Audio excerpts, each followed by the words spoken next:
One man. Goodbye. Hello, Heisman. 20, 25, 30, 35, 40, 45, 50, 45. There goes Davis. Oh, my God. Davis is going to run it all the way back. Auburn's going to win the football game. They give it back now to the 30. They're down to the 20. All the band is out on the field. He's going to go into the end zone. Four-man Alabama rush. Got him.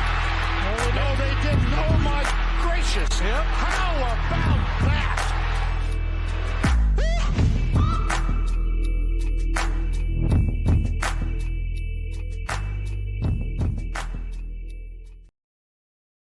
Ladies and gentlemen, welcome back for one last time in the 2025 season to the Three Technique, the college football podcast at the intersection of the X's and O's and the Jimmies and the Joes. Fellas, we've made it. It is the national championship. Number 1, Indiana. Number 10, Miami for all the marbles in South Beach. Trey, I've got to imagine that you're a little bit nervous as we kick off this episode because famously, I remember you making a prediction at the very beginning of the end of the offseason, I guess, as we were moving into the previews, as we were getting ready for opening weekend. You had said that no team would go undefeated this year. In the regular season originally was the projection. Turns out that happened a couple of times, but now Indiana's really trying to add salt to the wound. Yeah, 16-0 is on the table. I never thought that was going to happen in the post-NIL, post-transfer portal era. And of course, it's going to be the Indiana Hoosiers, right? That screwed that up, right? Like, it's not going to be Ohio State. It's not going to be Georgia. It's not going to be Texas Tech out of the Big 12. It's going to be the Indiana Hoosiers that find a way somehow to be 16-0. We'll preview the whole game, of course, in just a second. But it's crazy. Like, it can only be said so many ways, I feel like. But Indiana, what they're doing, it's historic. It's crazy. It's giving hope to tons of other programs across college football. It's amazing. It is. The storyline has been incredible. I think there's a paradigm shift happening likely in college football. Like you said, we're going to talk about that. We've got this game covered from every single angle, from the storylines to the positional matchups. We'll give you every reason and more to feel confident about who's going to win this game going into Monday night. Before we dive into the storylines, though, I do want to give a real quick shout out to you guys, the Jimmies and the Joes. Thank you for subscribing, for joining on in this year 4 of the show. We have grown exponentially this season. It's been really, really cool to see the YouTube channel take off, to see the podcasting side do very well, and to see the Substack numbers as well. We've collected a number of you as subscribers over there. I just wrote an article about why college football is TMZ, and that's the way that the suits intend it to be. That's been pretty popular over there. So anyway, all of that to say, thank y'all for joining. If you're new, if you found us recently, but maybe haven't hit that subscribe, that follow button quite yet, we don't stop. The national championship happens on Monday, January 19th. That is not the end of the show. We roll right into year 5 of the Three Technique. So I've got interviews lined up already. We've got guests coming on. We've got special series that we're going to be doing all throughout the off season. So if you found us for the first time, or maybe if you're checking us out for the 3rd or 4th time, it is a great time to have you join the show and subscribe. So we would certainly encourage that. Follow us over on Twitter, on Instagram, wherever you get your social media content. 3 Tech Pod is where you can find us. But gentlemen, with that, we have a 1 seed that nobody saw coming. We have the 10 seed that I think a lot of people expected to be there at the top for much of the season. Remember, Miami was the number 2 team in the country before they were upset by Louisville. They stubbed their toe again on the road against SMU. And so as Indiana has ascended to number 1, they've crushed everybody in their path. Miami has kind of regained this confidence, returned over the engine to get to this point. There are a number of storylines that I think we can go through. I kind of wanted to draft storylines. So Garrett, I'll start with you. The top storyline, in your opinion, between the Hoosiers and the Hurricanes is what? Yeah, for me, it's a big question of who's going to win at bully ball, right? This is kind of the MO for both of these teams. Both of these teams love being physical, love dominating in the trenches, and both of them have gotten through these playoffs on the back of some strong running games with effective passing, right? I think a lot can be made of these 2 quarterbacks and the prestige that they bring, but for as much as we think of these all season, they've only thrown for 300 plus 3 different times between the 2 of them, right? Mendoza did it against Michigan State. Beck did it against USF and Virginia Tech, but they both average pretty high numbers on the ground. They're both very effective on the ground. Indiana averaging 5.3 on the ground, Miami averaging 4.2, and both of them right around 3 yards against them on the ground. Somebody's going to win the trenches, right? It's a little cliche, right? Everyone says it starts up front, but this is extremely true in a game like this. And if that game turns into a back and forth struggle where, there's momentum swings and all that, it's going to happen because of what's happening in the trenches. And it's probably going to be on these two very talented quarterbacks, not to tear it up through the air, but to make that one play, right? Who can find that clutch third down conversion, who can, find a way to extend a drive at the very end, something like that. I think whoever can win that style of football, both very similar for both of these teams, whoever can win that and just kind of go bully ball versus bully ball, that's going to end up being who wins this game. I think it's an interesting dichotomy too, because both of these teams are at their absolute best when they're running the football well, right? You look at Miami, the talent, the blue chip ratio that they have on this roster. Miami is built for this moment, right? This is a championship team that's been grown in a lab down in the South Beach. And yet on the other side, you have Indiana, who does not have that blue chip ratio, does not have all the 4 and 5 stars, but they've been so disciplined, so well coached, that this team's bread and butter is running the football and is gaining large chunks on the ground to then set up the efficiency of the air attack that Fernando Mendoza obviously rode to a Heisman Trophy. So I think that's a great point. Guys, I'm going to go with the Miami ties in this one. I mean, there is Mr. Worldwide dripping out of every detail in this matchup. You've got Cristobal, who's coaching for the Canes, coming back after he played offensive line there. Is he kind of the chosen one to lead Miami back to the promised land? How about Fernando Mendoza, former 2-star quarterback out of the greater Miami area, played for Christopher Columbus High School, had to go out to Cal and now to America's heartland to reach the pinnacle of college football. Could he win a national championship in his hometown backyard? And how about the fact that no team has ever won a title in their home stadium? In fact, I don't think in college football they've ever played a college football championship in their home stadium. Certainly have not ever won one. In fact, it hadn't even happened in the NFL until it happened back-to-back, ironically, in 2021, 2022. So that may be the most rare stat of all, but I have no doubt that on Monday when we show up, when we turn on the telecast, it is going to be Miami in every facet imaginable on our TV screens. Yeah, we need to break out the pink, white suits, right, with the teal undershirts. Sure. Garrett threw in the chat just now too that Fernando Mendoza's dad also played with Cristobal too, so that's a fun crossover. So good call on that, Garrett. At that same high school too. Yeah, that's insane. So there's a lot of familiarity between two programs that you wouldn't expect it. Yeah, and I think that's what has been so fun and exciting about this college football playoff. Indiana, obviously, the unexpected ascendancy to the dominant force in college football. We talked about Miami kind of having to play the lovable underdog, I guess, in a little bit of a sense, right? Clawing their way back in. Trey, you are also looking at kind of this paradigm shift in college football, but you're looking to the future in this game. Talk specifically about the rooting interests and what folks may be looking for validation when it comes to this game between the Hoosiers and the Hurricanes. Yeah, I want to go a little more meta here and just talk about what these two teams making the championship game means for college football as a whole. Because if you look at the discourse on fan sites, on Twitter, on just anywhere that college football fans are congregating right now, everyone wants to know how their team can copy the Indiana blueprint.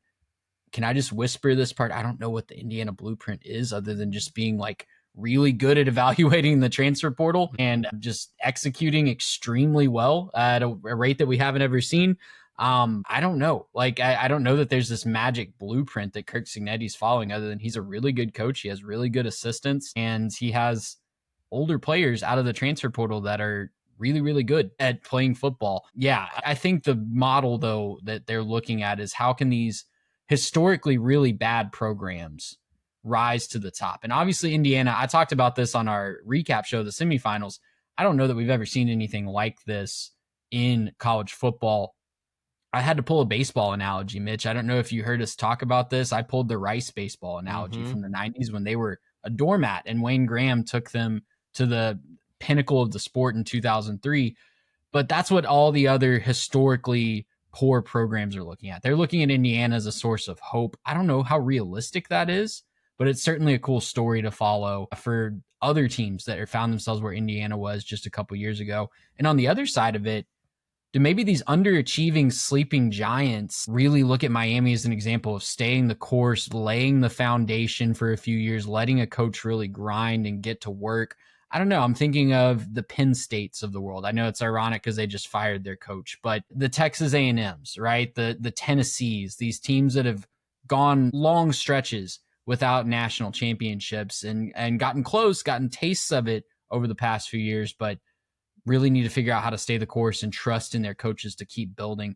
I don't know. I feel like this playoff, it's really sold a lot of hopium to a lot of different fan bases. You have the G5 getting 2 teams in this year. You have the Indiana story. You have the Blue Bloods, of course, that are always in. You have the team that made it all the way to the semifinals with a second string coach in Ole Miss, right? There's so many storylines and reasons that you can hope in your team because of this playoff. But the winner here, I feel like, is going to decide how head coaches get to operate for the next short stint, right? Because if Miami finds a way to win, the narrative is going to be, wow, Mario Cristobal battled through some hot seat talk, really battled through some rough times where they were really not sure about his future, and he stayed the course. He built the foundation. Look where they got him.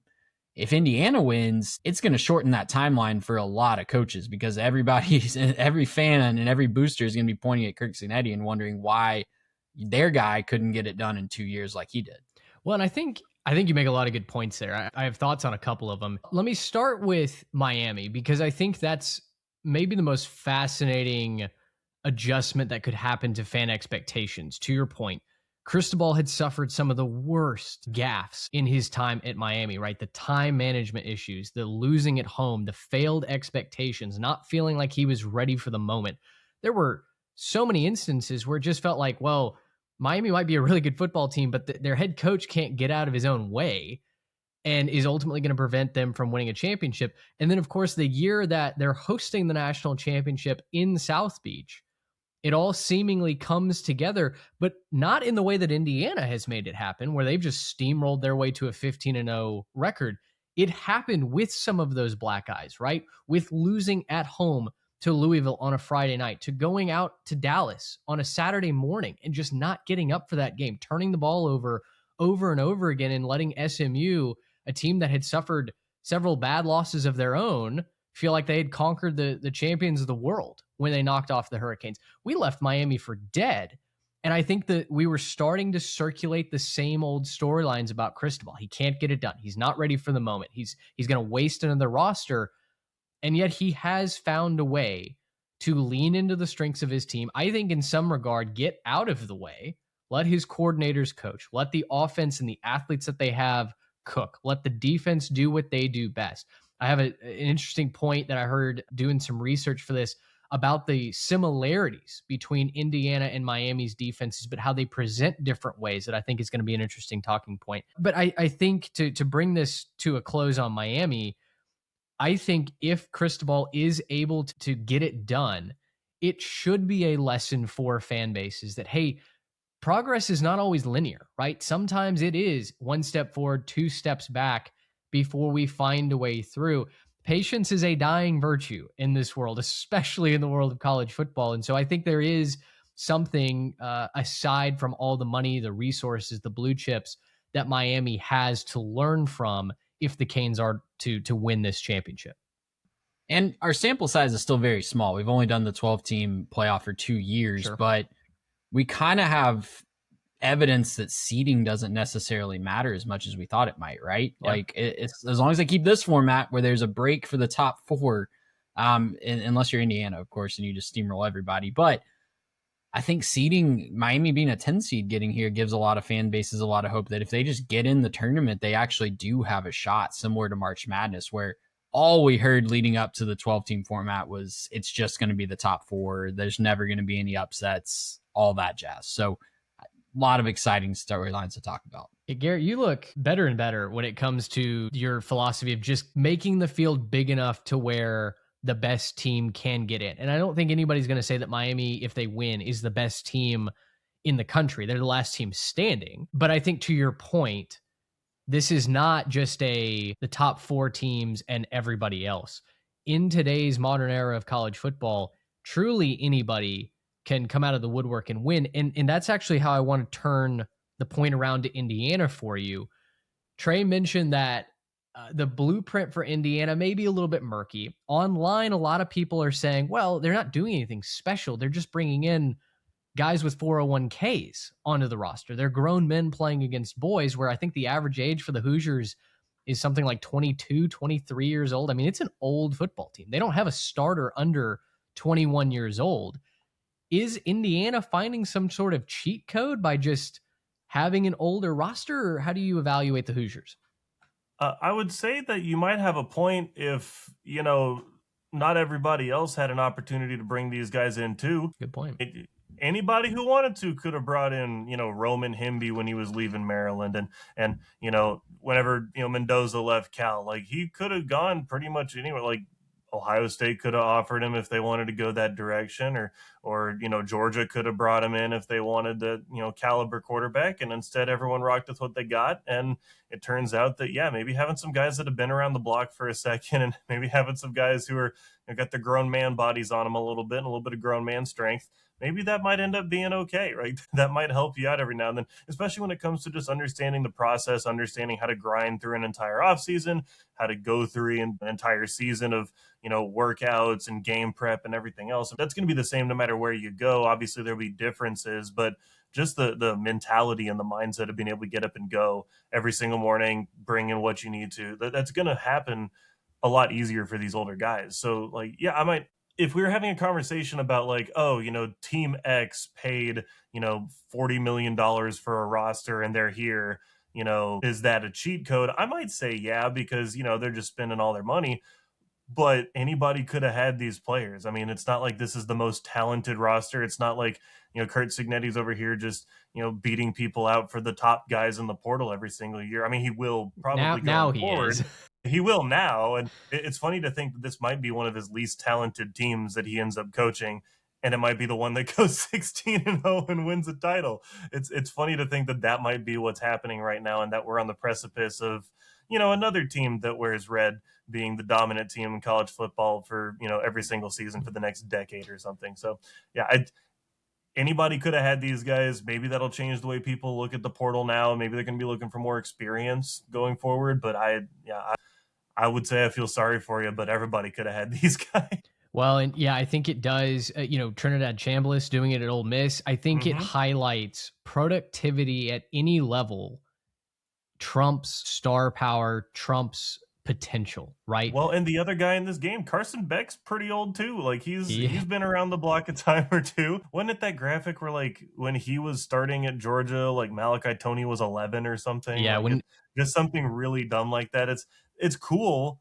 But Carson Beck's been around for a little while. Yeah, Carson's been in college for 7 seasons, I believe. So the fact was when Carson committed to Georgia, Malachi Toney was 11. So, a year before the ticker started. But yeah, I know the post that you're referencing. So, interesting stuff, guys. I had 2 other storylines that I just wanted to pepper in there. To both of your points, this team in Indiana is being compared to the 2019 LSU team that I think is pretty widely accepted to be the greatest college football team ever assembled, right? 20 out of 22 starters went on to the NFL. Just a treasure trove of talent in Baton Rouge. The team that's now being compared to them, guys, has 8 4 and 5 stars on it. 8. That's it. Miami, by comparison, is 64% on the blue chip ratio. So again, on paper, it looks like David versus Goliath, except David's the number 1 team in the country and has beaten the brakes off of just about everybody that they've played, including 2 of the biggest brands in college football in Alabama and Oregon just to get here.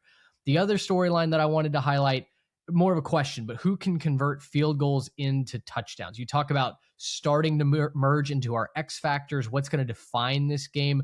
Indiana is second in defense on the season. They've allowed just 35 total points in their last 3 games, 4 touchdowns, but 2 of those were in garbage time against Oregon. So their defense has been borderline untouchable.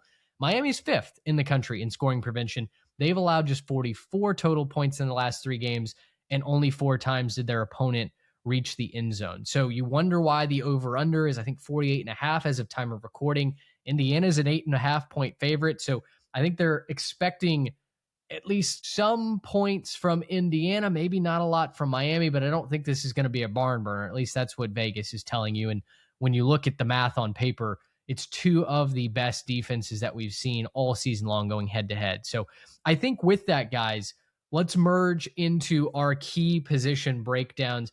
And Trey, I'm going to start with you here. The first breakdown that we have on the run sheet starts in the trenches, where so many of these high caliber championship style fights start. We're talking about the Indiana offensive line and that running game against the Miami defensive line. I talked about kind of quickly off the top to set the table. Indiana, even though they have the Heisman winner, even though they have Elijah Surratt and Charlie Becker and Omar Cooper Jr., who have made circus catches all year long, this is an Indiana team that is most efficient when they're doing it on the ground. Yeah, and I was trying to explain this to an Oregon fan in our comment section before the semifinal game. And he was like, well, we shut down the run last time. Why are you talking about the run game as a key? Well, it's because, and Mitch, you noted this on our show doc, if you let Indiana get to 4 yards per carry, it's a non-starter. It's over. Their average margin of victory is over 40 points in games that they have 4 yards per carry, including all the sacks and stuff. So if you want to paint any type of picture for Miami to win this game, it has to start with stopping the run. And then you got to work out for the rest of the stuff later. So it doesn't mean that is the key, but it's like the non-starter. If you let them get going on the ground game, they are going to beat you into a pulp. That's just what they do. But I like the matchup for Miami better than pretty much any other team that Indiana's faced so far in this tournament. I like that Miami has done a really good job of shutting down run games. We saw it in the Ole Miss game, right? We saw that Kwan Lacey had the long run, 73 yards for a touchdown, but other than that, he was sub 4 yards a carry. I think he was 3 yards a carry even on all of his other carries. Yes, he had a hobbled hamstring, but I think that if anybody has a shot at shutting this down, it's the uber talented defensive line that we've seen time and time again from Miami during this run. And do we know, is Moten back for this championship? I mean, we're still a week out as we're recording this, but they lost one of their best defensive tackles to, I don't know if it's a hamstring or what in that semifinal game. That would certainly be a blow to their chances as well, even as talented as they are. I haven't seen an update, but I'm seeing something saying he will play. Okay. Yeah, that far out, I gotta assume anybody that's not, literally in a cast or in a wheelchair is gonna give it a go. Right. Yeah, well, that certainly makes sense. Yeah, Roman Hemby, Kalen Black are the names to know in the Indiana backfield for those already unfamiliar with Indiana's game. They're huge keys to success. They're averaging 200 yards even on the ground in the playoffs right now. Hemby's the physical back. Kalen's got some burst to him as well, but neither running back is easy to tackle. They're going to have to be guys that are wrapped up. Otherwise, they can break a tackle and make a big play. Garrett, pass rush is Miami's bread and butter this year. They've made all kinds of headlines off the edge. Ruben Bain, Akeem Mesidor, corner blitzes, you name it. They love to get pressure on the quarterback. Indiana's offensive line, they're 54th in sacks given up this season, but worth noting, they have peaked at the right time. They've only given up 11 pressures this entire postseason so far. So when you talk about the running game needing to be key, Indiana certainly is going to have to establish that to then feel comfortable passing to balance out that offense. But Miami can also throw a kink into the works if that pass rush gets home and if those edges are set. Well, and if the pass rush can get home, that really is going to limit what Indiana can do offensively. I think wanting to balance your offense, wanting to kind of keep people on their toes, you're going to have to be able to not just throw quick game stuff, but also, get some intermediate stuff developing. And if they can't do that, then that's going to be an issue for Indiana. You brought up in the notes, Miami having 12 sacks against A&M and Ohio State. Did a little bit of research on that. That's like a third of the sacks against A&M and Ohio State on the whole season. It's kind of ridiculous when you look at what they're able to do against quarterbacks who don't quite have that escapability, right? And that's going to be, I think, one of the big keys here in this is, can Fernando Mendoza escape continuously, right? We've seen him do a little bit of Houdini here and there. There's also been times where, it seems like you can kind of get after and rattle him a little bit. So it's going to be a challenge to keep him contained. But if you can, then you probably start to win some battles if you can get some guys in the box and start to say, hey, we don't have to commit so much into coverage because, we can't, they're not able to get anything down the field. They can't get anything going. They don't have the time, right? So it's going to be big. It's going to be one of those weird ones where I think a lot's been made of both teams physically, but man, there's just something different about the physicality that Miami's bringing into this one, where I think there's a chance that if they get into a little bit of a close one, Indiana hasn't played all that close in the postseason. They really haven't had to play a game where they were really, fretting too much, and they haven't been able to, just kind of have their way offensively.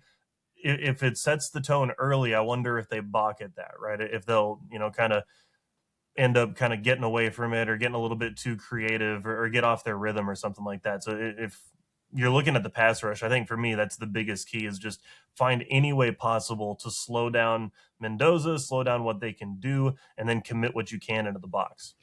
I think to put a wrap on this matchup and X Factor, one thing that Miami likes to do defensively off the edges is they love to get Ruben Bain and Akeem Messidor way out wide. They love to put the tackles into a true dilemma where they instinctively have to kick back to protect that edge, but then Bain runs through you up into the inside. Messidor's more the finesse rusher. He'll swim inside. And so suddenly by lining up so far outside, you now have these lanes where either the edge rushers can move to the inside or a linebacker or safety, somebody else can come down through that gap. Now, Indiana is going to want to run through those gaps, right? So when you talk about Miami's priorities, stopping the run versus getting to the quarterback, I wonder what kind of balance we see with where the edges line up, where the linebackers set, where those run fits are going to be, because ultimately I think you've got to position your chess pieces around the board in such a way where Mendoza doesn't know what's coming if it is a pass play, but you're also not giving up 4, 5, 6 yards a carry because you've taken away that instinctual run fit. I think that might be one of the most fascinating bits to watch if you're somebody that likes to watch formations in X's and O's as this game gets going. Let's move to the back half now. We've talked about the running game for Indiana. We'll come back to the running game for Miami just in a little bit, but I want to transition into the back half of the defense with that secondary. And there's no doubt that Keontae Scott, him coming back from injury, has been massive for this Miami secondary. He had a pick six against Ohio State. It's just felt like the confidence of the Hurricanes has risen that much more since he's been healthy and since he joined that unit.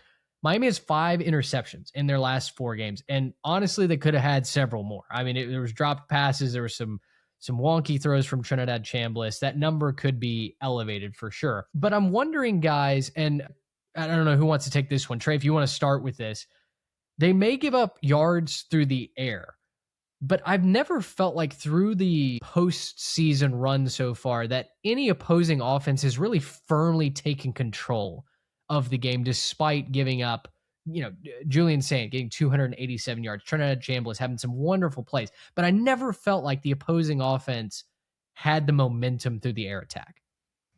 Yeah, they've done a really good job of not letting receivers get behind them. Yes. Even Jeremiah Smith, even the guys at Ole Miss, they've done a fantastic job. I even said in our pre-preview when we were giving our little first look with Garrett after the semifinals that this was the matchup that I was most interested in, because I think a lot of people are going to be looking up front, and rightfully so, with this Miami defense, but the secondary kind of won them that game against Ole Miss. Did it not? Like, You mentioned the dropped interceptions. They could have really flipped that game on its head if the oblong ball just bounces slightly more in their favor, like it did against Ohio State and Texas A&M. They get the interceptions in those games. So it's going to be really interesting to see how they match up with guys like Elijah Surratt and Omar Cooper, because just like we talked about with other players like Fernando Mendoza on this Indiana team, those are guys that are grown men playing college football.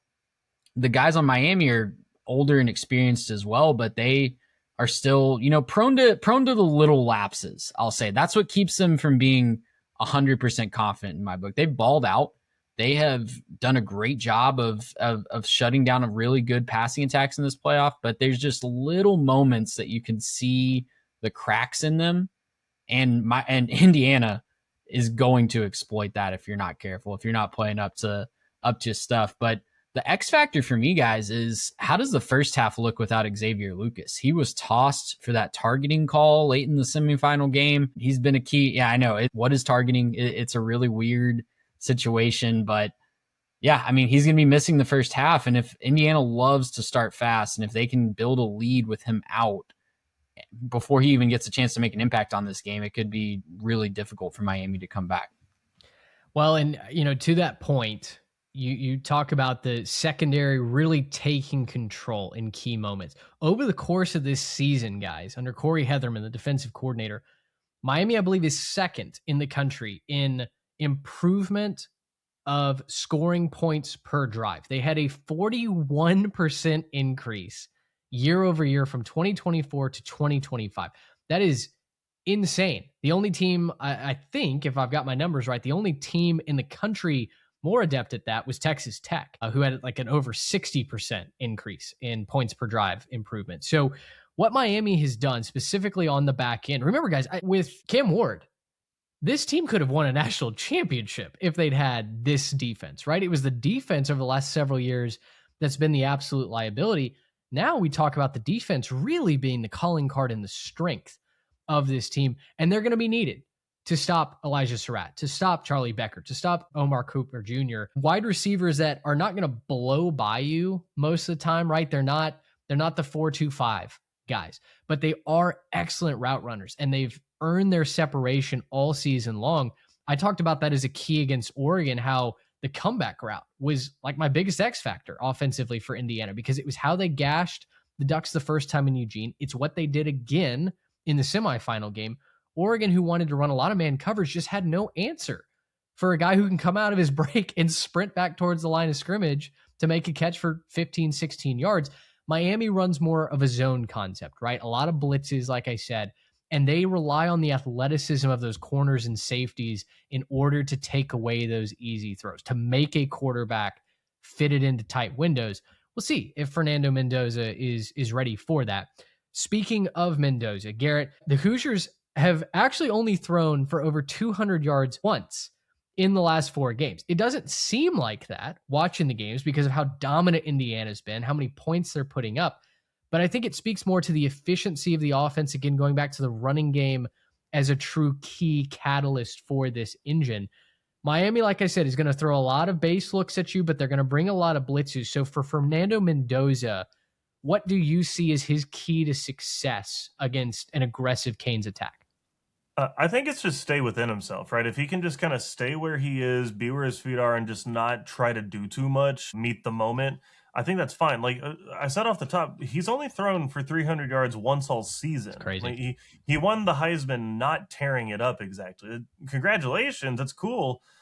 But you didn't have to put up video game numbers to get where you are, right? You didn't have to be the quarterback who's going to put the entire team on your back, because you have so many other players around you that can do this. And part of it too, I mean, if you look at that game against Oregon, part of the numbers not being so high is because he had a lot of short fields. And really, by the time, we got into the second part of that game, it was kind of over, and they had scored on a bunch of short drives and stuff like that. So, I mean, that's not going to lead to a big numbers day. And they've done that a bunch this season as well behind a great defense.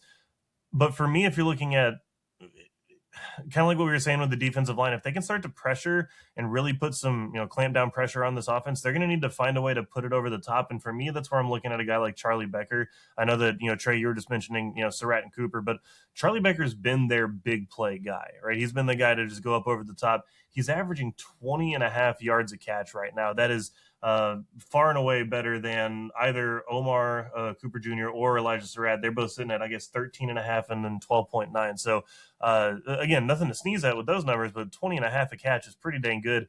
Really busting onto the scene in that Penn State game as well. It's going to be him if it's going to be a big play over the top. And again, like zone busters, finding that big guy, can he find that little crease and just kind of like get off to the races, go up, make a big catch, flip the field a little bit? That's going to be the big key for me if they're going to have to stretch it. But I just don't think that that's their game, right? I don't think their game is trying to get into a shootout and move the ball fast. I think that they're totally fine just saying, hey, we'll pick up some quick ones, right? We'll let our guys make plays in space. We'll pick up, 6, 8 yards of play and just let that go. They're good at doing that, right? They're good at getting really the drive off to a good start. Those 6, 7, 8 yard starts are death to a defense, right? As soon as you can stay ahead of those chains, you're really set up for success. I think that for Mendoza, his legs will be an X factor here as well. Just like Roman Himby, just like the overall rushing attack for Indiana. How many times did it feel like Oregon, especially early, finally had Mendoza, finally had a chance to stop the drive, to make a big play, to get Indiana off schedule, and Mendoza just slithered away, was able to pick up, whether it be just a positive gain to keep moving with the chains or a long run up the sideline like he's been so adept at doing all season. Miami not only is going to have to get to the quarterback, but they're going to have to get him on the ground as well. And I think that's certainly one of those X factors that I don't think of that when I look at Fernando Mendoza on paper. And yet when you watch him play, he's so much more loose, so much more freed up, so much more athletic, right, than it comes across when he's just standing around on the sideline or obviously given one of his patented speeches after the games. With that, let's move to Indiana's defense, because we've talked a lot about Miami, and yet we haven't talked about maybe the strongest side of the ball on the team that's, guys, favored by 8.5 points in the national championship game. Indiana's defense, they've only allowed 25 points total in the playoffs. Now, there is an insane rumor going around that Indiana can only be this good. They can only be this effective. They can only be this efficient because they're cheating, because they've hacked into some database. They've found practice footage. They've stolen game tape. They have the calls and comms memorized, right? That's the only way that they could have. The Big Ten schools, I'm telling you, man, they just cheat. That's what they do. That's the only way that they could have picked off Dante Moore, for instance, on the opening play of the game, right? Never mind the fact that on a simple bubble route, Moore stood and stared down his receiver for what felt like half a lifetime before he threw the ball. Guys, all that this actually says to me is that Bryant Hayes, the defensive coordinator, he's getting paid when his contract is up. Indiana's not cheating. Indiana's not out-talenting you. They're out-preparing you. Indiana is maybe the best team in the country on both sides of the ball at being prepared for what you bring to the table. And the fact that they had multiple weeks to get ready for the likes of Dante Moore and the quick throws that they wanted to get out sounds very similar to what Miami wants to do, right? Short passes, 5 yards and in, close to the line of scrimmage, the tunnel screen with Malachi Toney over the middle. Brian Hayes is going to have all kinds of solutions for that. And I was listening to a radio interview that one of the authors over at Match Quarters does. He mentioned that Miami and Indiana systematically run the exact same defense. The difference is Miami can rely on the biggest, tallest, strongest, fastest athletes to say, here's our base coverage. We're going to bring a blitz. You know where it's coming from, and we don't care. We're going to take away your options anyway. Indiana doesn't have that luxury, right? Pons, maybe their best cornerback, he's 5'9", right? They don't have these guys that are built in the super lab. So instead, they've got to disguise their coverage. And that is what Indiana has done, I think, better than any team in the country this year. There was a screenshot taken from the Rose Bowl where Ty Simpson came out of play action, and obviously they have not run the ball well at all, but they tried it anyway. And by the time that Simpson came out of play action and looked up, the entire coverage, which had shown blitz off of his strong side, had completely switched and everybody dropped back into coverage to the point where everywhere you looked for a white Alabama jersey, there was a crimson Indiana jersey, at least one of them, covering up every wide receiver. It's not cheating. It's not gaming the system. They're just better than you. And it's hilarious that Twitter has no idea how to actually handle proper X's and O's being carried out. The fact of the matter is, guys, Indiana is an NFL team playing college football right now. But Mitch, Mark Cuban owns the cloud database. Like that's obviously a smoking gun, right? Like, yeah, I don't know. Totally. Listen, I've got. I just want to preemptively tag Old Takes Exposed for when Indiana does have this massive scandal come out in like 5 years. But Connor Stallions has backdoored his way into all the databases. He's actually an Indiana Hoosier now. Who is Bonner Stallions, and why do we have him on the payroll? Listen, I mean, is there some way that Indiana may be gaining an advantage? Who knows? But I will tell you that the success on the field, it's not because they stole some practice tape. It's not because they have a secret wire into your team's communication. They're just better than you. Yeah, all jokes aside, I don't know if you guys knew this from watching the broadcast or not, but Indiana does not do as many on the field practices as other teams. They don't. I don't know if you. Yeah, I don't know if you heard that the 20,000 times I said it during the Oregon game, but I mean, they watch a lot of film. They're really good at preparing, and they're older players that have been around the block and have seen pretty much everything that you could see in college football, and that experience is just paramount at this point. And like I said off the top, if you're looking for an Indiana model to follow, again, I'm not sure that exists other than just winning the battles in the transfer portal and making sure that you're plugging holes that you need to plug with experienced talent over potential, I guess, is what they preach at Indiana, but production over potential, I should say. But yeah, I think that these are guys that are not going to make mistakes. And you can go so far in college football if you just don't make mistakes. Look at the other side of the ball. The one thing that's held Miami back, especially in the regular season, is the penalties. The pre-snap penalties on the offensive line, the targeting penalties in the secondary, the just reckless personal fouls on the sideline that almost handed Ole Miss the game at times in the semifinal. Indiana's not going to do that. They are not going to hand you points or hand you an extra possession. Yes, they jump on procedural penalties like any offensive line in college will do from time to time, but they are not going to give you an inch, and they're going to force you to earn every single thing. And that's the Indiana model. Like if you want something to emulate, you've got to find a way to get your team to do that. And good luck doing that with 18 to 22-year-olds. It's not easy. And Kirk Cignetti has found a way to do it. Well, and to your point, on the other side of that, Miami does commit a lot of those penalties, right? And that was something that one of our friends over at the Variety Sports Network called out on Twitter when we asked for their storylines, their X factors. They said it's the penalty difference. Miami's going to commit more penalties. They're going to try and get Indiana to play that game with them.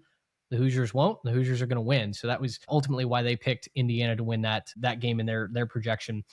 Guys, finally, I want to talk about Miami's offense. And specifically, I want to talk about the running game, because while every other preview, I think, is going to key in on Malachi Toney and on Carson Beck. And listen, Carson Beck had himself a game, right? And I put a tweet out in the biggest moments when Miami needed a first down, they needed a score. He did it with his legs. Despite having just 56 net rushing yards coming in, Carson Beck did that with his legs. We can talk about that. We can talk about Malachi Toney and the passing game all we want. Because I think for Miami to win a national championship, to have this moment at home in front of their home faithful, it's going to have to be another Mark Fletcher legacy game, right? It's going to have to be on the ground, controlling the clock, keeping the ball out of the hands of Indiana's offense, where we've seen if it does keep going over to Mendoza and that running game, it can spiral very quickly. So Garrett, Mark Fletcher, in my estimation, needs to have 100 plus as far as staying on game script if Miami is to win this game. And it needs to be an efficient 100 plus, right? It can't just be, 32 carries for 100 yards and he somehow gets across the finish line. That's not the game script. That's not what you want. You want an effective, an efficient 100 plus yards. And I think that that's extremely doable because, and look, I know that we've basically crowned Indiana at this point. So, for any Miami fans that have made it to this point, let me throw you a little bone. I don't think that Indiana has played anything close to the offensive line that they're about to play. I don't think in terms of physicality and your ability to just kind of bully people, I don't think they've played it yet. I think that Miami's offensive line is extremely physical. And I think with some combo blocking and just we're going to commit to, we're going to hit this particular hole on this particular play and just send everything you have at it. I think they're going to be able to do that with some fair success if they can just get downhill. Now, to one of those points, Trey, we talked about a little bit, we can't get cute now. We can't go and say it's 3rd and 2. It's time for the Malachi Toney Wildcat situation. We're not trying to do that. Okay, let's not do that if we're Miami. Let's just, go stick our nose in the hole and go find a way to just get those 2 yards when we need to. Okay.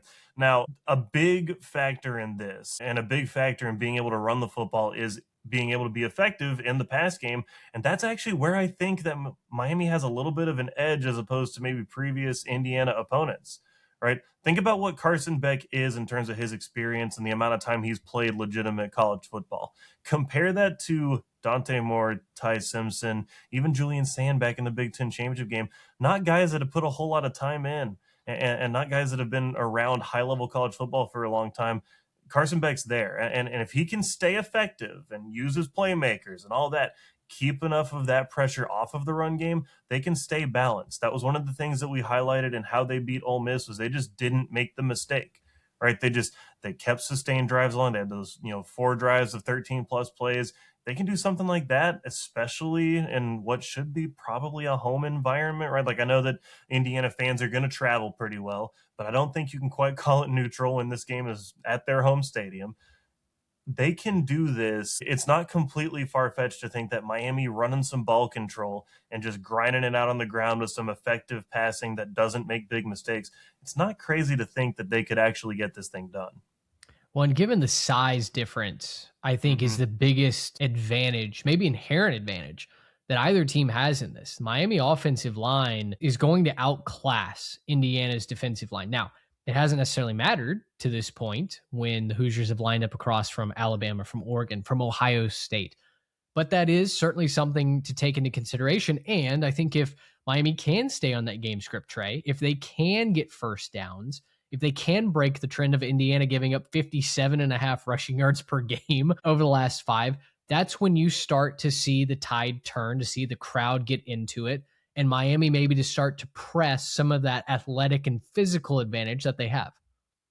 Yeah, and remember, this is a team that has been doubted throughout this whole tournament, right? Like, I love what Garrett said about the offensive line. That offensive line has been maybe the most underrated unit in this entire tournament, starting from the first round against A&M. So people have been picking against them all month long since the first round against Texas A&M. They've been hearing it time and time again. And this is going to feel no different for them. And they're getting to come back home. It's a really awesome story that they're getting to play in front of in a stadium that's familiar to them. Like Garrett said, I don't know what the exact breakdown is going to be. The cost to get in is just absolutely insane. But yeah, I think that they will be able to move the ball better than most. I think this will be, as the pinnacle of this tournament, I think this will be the toughest matchup that Indiana has on both sides of the ball. And that offense, they've just been finding ways, right? Whether it was waiting until their dam finally broke against Texas A&M to break off that long run, whether it was extending drives with the running game against a defense that people didn't think they could do it against Ohio State,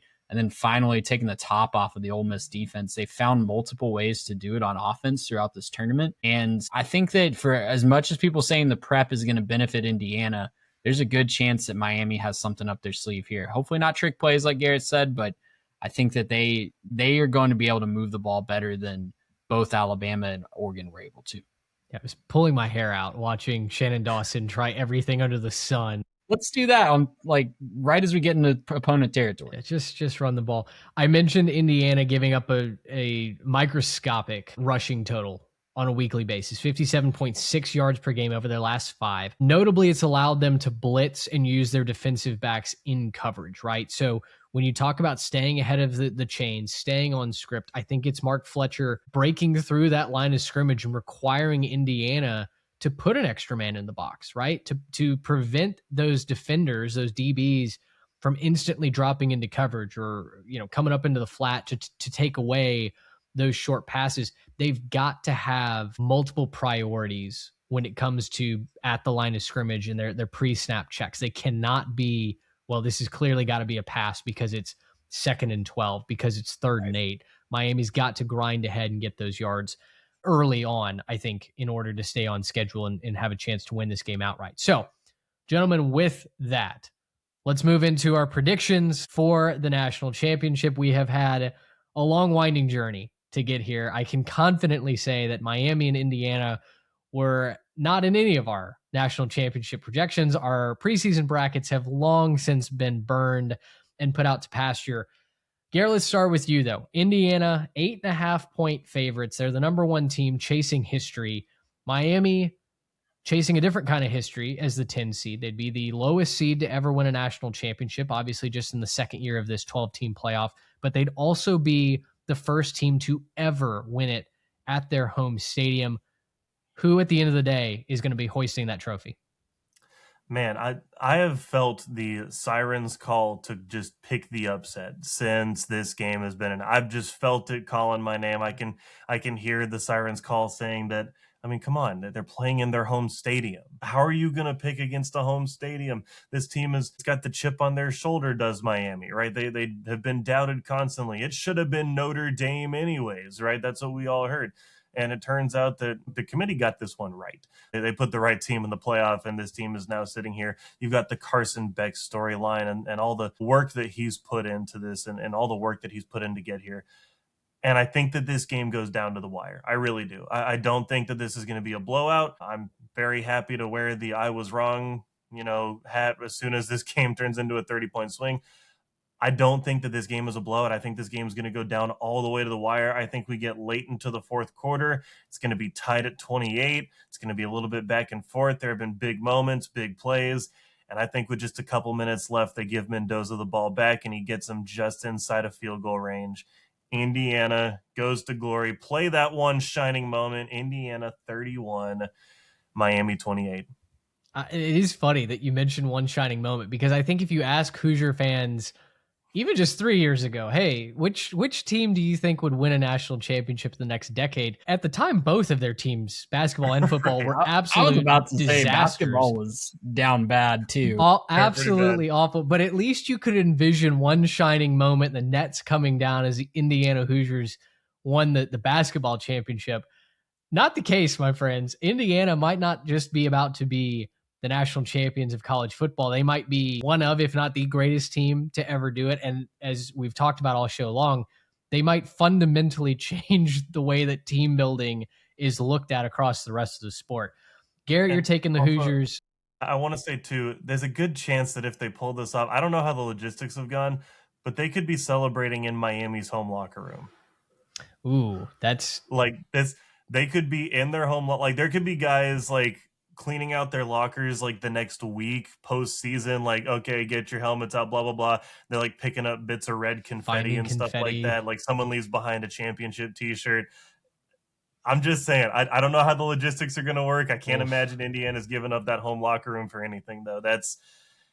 It's a wrinkle. It's a wrinkle. That is, we might, 3Tech Investigates might have to get in on that, because if we're sweeping up cigar ash as teams are having exit interviews, putting away the train tracks for Phantom Mendoza, whatever he's going to do at the end. Yeah, exactly. Yeah. some sparkling water or non-alcoholic bevs for the freshmen, right? O'Doul's or whatever. Yeah. Trey, we got one tally in favor of the Hoosiers. Are you making it 2? I'm making it 2, and I'm going to go a little bit more wide in the margin here. I'm going Indiana 34, Miami 17. I just don't think with this much time, especially, I know I mentioned that Miami can find some wrinkles here and there. I think they absolutely will, but you're telling me Kirk Cignetti gets this much time to prepare for a national championship situation. I just can't pick against the Hoosiers right now. Hey, maybe if Miami goes completely off the grid and just does it 1980s style, right, where there's no tablets, no video at practice, anything like that they're uploading to any sort of cloud, they'll have a chance. But until that happens, I think Indiana's going to win. Not even without that. I think Indiana's just miles and miles away better than everybody else this year.